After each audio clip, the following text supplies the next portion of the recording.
It is a profound and often tragic story. While machines like the Land Cruiser are celebrated for their ruggedness, their history in conflict is a somber tale of repurposed purpose, immense suffering, and the silent scars they carry. Here is a sadder, more human-focused perspective on the story of cars used in wars and conflicts. Every car begins as a dream of freedom, of family road trips, of carrying goods to market, of taking a child to school. It is engineered for life, for progress, for joy. The great sadness is how war perverts this purpose. The Toyota Land Cruiser, the Hilux, the humble Jeep, the Land Rover, these vehicles were designed to build. They become tools to destroy. The family car turned battlefield taxi.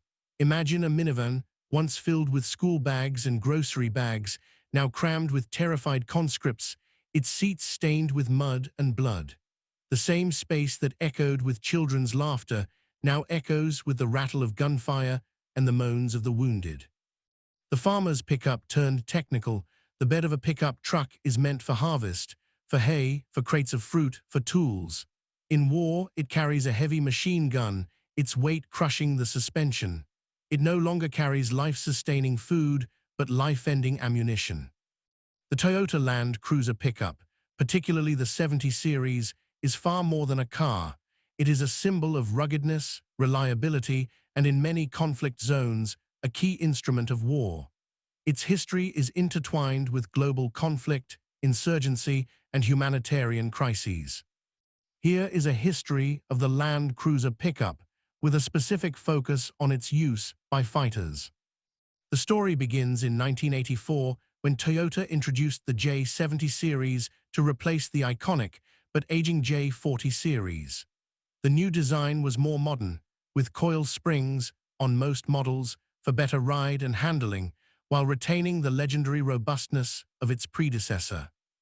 This pickup variant, known as the Land Cruiser 70 series pickup, or troop carrier in some wagon forms, was an instant hit for its unparalleled utility. The Land Cruisers Association with fighters exploded into the global consciousness during the Somali Civil War, specifically during the UN intervention in 1992 and 1993. The 70 series pickup was the perfect base for a technical and improvised fighting vehicle. Its long, flat bed was ideal for mounting heavy weapons, heavy machine guns, recoilless rifles, or even anti-aircraft cannons. The name technical was used, the term's origin is debated, but the most credible theory is that it came from the funding source. Aid organizations operating in Somalia hired local militias for technical assistance and security. The budget line item for these services, which included the armed pickups, was technical assistance grants. The name stuck. Why the Land Cruiser became so common in conflict areas. 1. Reliability. Simple, durable, and easy to repair with basic tools.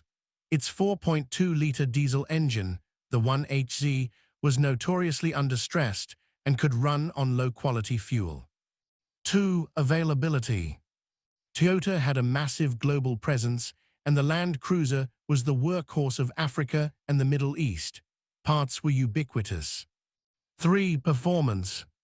Excellent off-road capability was essential for navigating deserts, mountains, and ruined cities. 4. Load capacity. It could carry a heavy weapon, its crew, and a large amount of ammunition without breaking down. From Somalia, the image of the Toyota war machine was broadcast worldwide. Even before Somalia, the Land Cruiser had proven its military worth.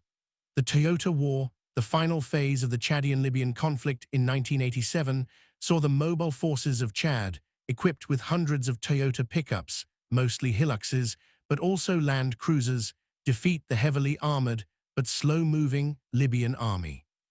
This conflict demonstrated the revolutionary tactic of mobile warfare using light trucks, a lesson that insurgent and irregular forces around the world took to heart. Following its high-profile debut in Somalia, the Land Cruiser pickup became the default transport for fighters across the globe. Its use is a case study in modern conflict. In Afghanistan, used extensively by the Mujahideen against the Soviets and later by the Taliban, Northern Alliance, and NATO forces. The US and other coalition forces purchased them for local militias. In Iraq and Syria, it became the signature vehicle of ISIS, who used them in Mad Max-style convoys for rapid advances. They were also used by all other factions in the conflict, including the YPG, Iraqi army, and various militias. In Africa, ubiquitous in conflicts across the continent, from the Lord's Resistance Army in Central Africa to Tuareg rebels in the Sahara and various factions in the Congo and Sudan. Non-state actors and special forces use it. Its reliability and low-profile appearance made it a favorite for Western Special Forces units who needed a discreet and capable vehicle for operations in remote areas. Why the 70 series pickup is irreplaceable for fighters. 1. Mechanical simplicity, no complex electronics. It can be fixed in a desert hut with a hammer and a wrench. 2. Durability. The chassis, engine, and drivetrain are massively overbuilt for civilian use, making them perfect for the brutal conditions of war. 3. Aftermarket and modularity. A huge global aftermarket industry exists for armor plating, weapon mounts, suspension upgrades, and other military-specific modifications. 4. Cultural anonymity. It's a common civilian vehicle. An armed land cruiser can blend into traffic until the moment it attacks, making it a perfect platform for asymmetrical warfare. The modern era and legacy. Despite being fundamentally the same vehicle since 1984, the Land Cruiser 70 series is still in production today, a testament to its original design. It is still purchased in large numbers by militaries, NGOs, and mining companies worldwide. However, its legendary status among fighters has made it a double-edged sword for Toyota. The company has repeatedly stated it has no control over who uses its vehicles after sale and has no business relationship with armed groups. They have even run ads subtly referencing this notoriety, acknowledging the vehicle's indestructible reputation. The history of the Land Cruiser pickup is not just an automotive story. It is the history of a tool that shaped modern irregular warfare. From the deserts of Chad to the streets of Mosul, it became the preferred logistical and tactical backbone for those who valued reliability, mobility, and simplicity above all else. It is, quite simply, the most iconic and widely used technical vehicle in the world. To understand why the 70 series pickup is so revered, you have to look under the hood and at its design philosophy. 1. The engines, the heart of the matter. 1HZ, the 4.2-liter, naturally aspirated inline-six diesel engine. This is the engine that built the legend. It produces modest power but immense, grunty torque at low RPMs. It is mechanically simple, with no turbocharger and minimal electronics. It's known for running for hundreds of thousands of miles, even when poorly maintained and fed with dirty fuel. Its lack of complexity is its greatest strength in a conflict zone. There's very little to break. 1HDFTE, a 4.2-liter turbo diesel, more powerful but also more complex, favored by wealthier state militaries and special forces who prioritize performance and can provide better maintenance. 1VDFTV, the modern 4.5-liter V8 turbo diesel, even more powerful, but its sophisticated electronics and emission controls, like DPFs, make it less suitable for harsh, low-infrastructure environments. This is why the older, simpler models are so prized on the secondary market. 2. The chassis and drivetrain, built for punishment. The chassis is a heavy-gauge steel ladder frame, designed to handle massive loads and brutal off-road use. The part-time four-wheel drive system with a robust transfer case is virtually indestructible. The phrase, "as long as the wheels are touching the ground, it will move," is often used. The solid front and rear axles are the gold standard for durability and wheel articulation off-road. While less refined on pavement than independent suspension, they are much stronger and easier to repair, a critical feature when a broken component could mean death. The technical, a global standard. The Land Cruiser pickup didn't just become common, it became a system. Weapon mounts, a whole industry emerged to fabricate custom mounts for everything. Modifications for war. Fighters often weld crude plates of steel to the doors and cab. More sophisticated groups use properly engineered armor kits. Heavy-duty springs and shock absorbers are added to handle the weight of the weapon, ammunition, and multiple fighters in the bed. Auxiliary fuel tanks are installed for long-range desert patrols. Radio equipment, mounting powerful comms systems for coordination. The cultural and media icons. The Land Cruiser Technical has transcended its role as a vehicle to become a potent symbol. In propaganda, ISIS produced highly polished videos featuring convoys of identical white Land Cruiser pickups, creating an image of a modern, mobile, and powerful army. It was a key part of their brand. In film and video games, it is the ubiquitous, rebel vehicle in modern war films and games like Call of Duty, Battlefield, and Spec Ops. The line, its silhouette is instantly recognizable. In geopolitics, the Toyota ban became a real news story. In 2016, the United States, at the request of the Iraqi government, formally asked Toyota how ISIS was acquiring so many brand-new-looking Land Cruisers.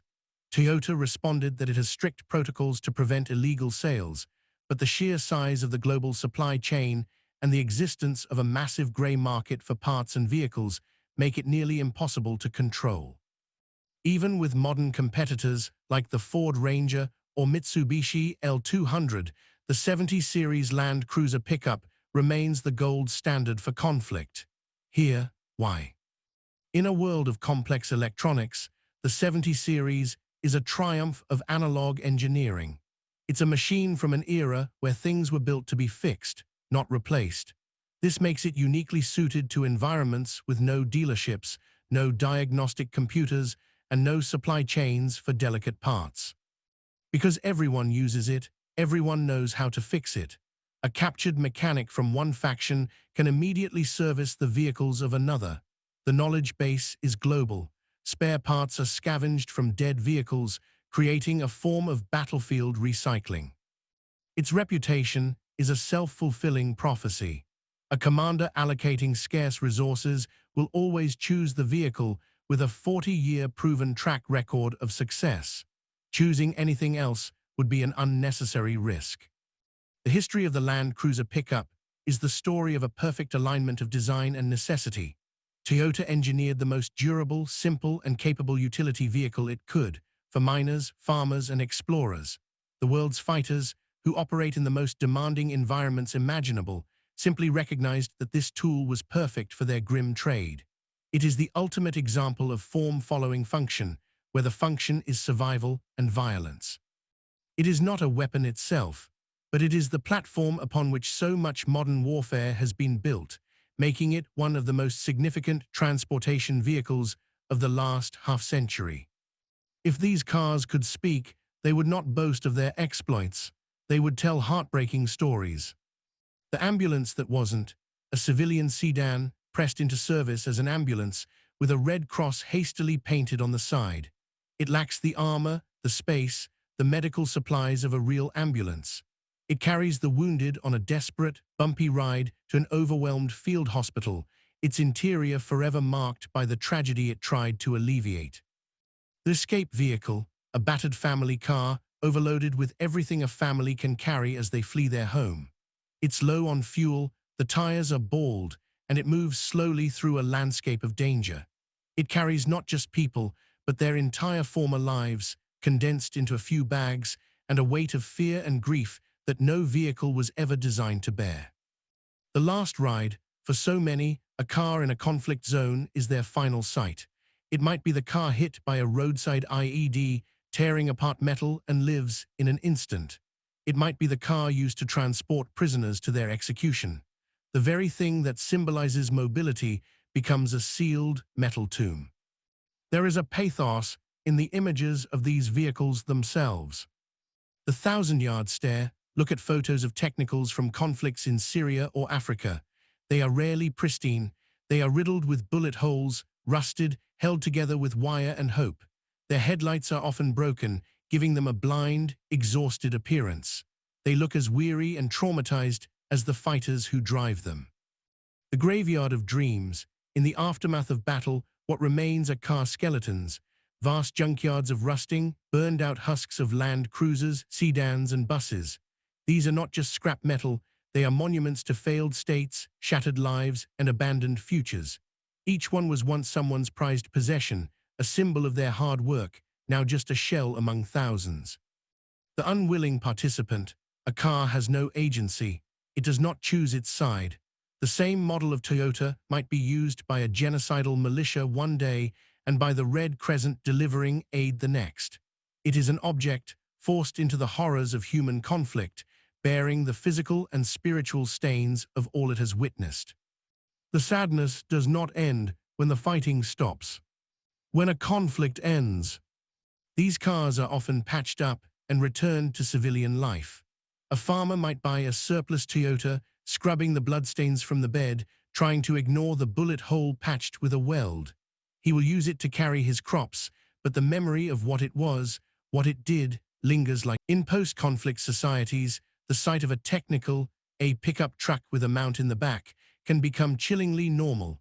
Children who grew up during the war see it not as an aberration, but as just another type of vehicle.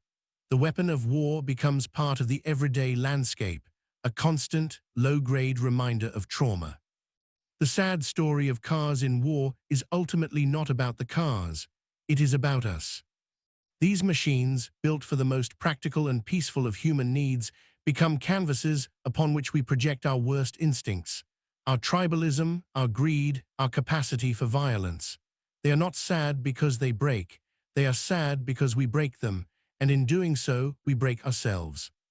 The Land Cruiser pickup, sitting rusted in a field, is a silent steel elegy. It mourns the peaceful life it was meant to live, and bears witness to the tragic one it was forced into. It is a monument to human ingenuity and a grave marker for human folly.